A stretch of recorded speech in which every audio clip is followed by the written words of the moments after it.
The jury reached a verdict in under 2 hours. A woman was convicted of murder based on one single piece of evidence.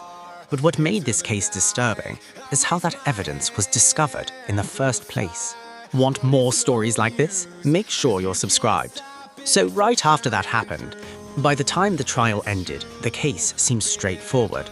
Prosecutors presented a clear timeline, a motive rooted in financial gain, and what they called undeniable evidence. The defendant showed little emotion as the verdict was read, maintaining the same calm expression she had throughout the trial. But for investigators, the case didn't begin in the courtroom. It began months earlier with a single emergency call that didn't quite match the scene they arrived at. The victim, a 42-year-old business owner, was found unresponsive in his house.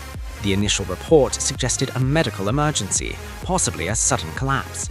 There were no signs of forced entry, no visible injuries, and nothing appeared stolen. But paramedics noticed something unusual.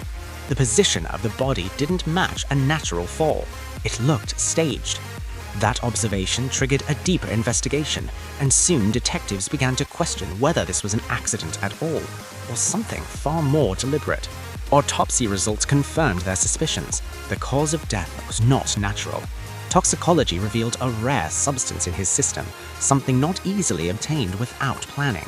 Investigators shifted focus to those closest to him, starting with his partner, who had been the one to call emergency services.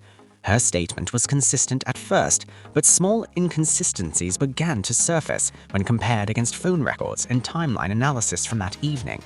Investigators uncovered that hours before the incident, she had searched for specific information related to the substance later found in his system. More importantly, surveillance footage placed her at a location where that substance could be acquired, contradicting her earlier statement. When confronted, she denied everything, but the breakthrough came from inside the house. A hidden camera, part of the victim's home security system, had recorded audio from the kitchen during the critical time window. The recording captured a brief conversation. Her voice was calm, almost rehearsed as she spoke to him moments before his condition worsened. There was no direct confession, but enough context to suggest intent. That audio became the key piece of evidence presented in court. It was the reason the jury reached a decision so quickly. What made the case unsettling wasn't just the crime itself, but how close it came to being ruled an accident if that recording had never existed. If you want in on the next high-stakes story, make sure you've hit like and subscribed to stay locked in.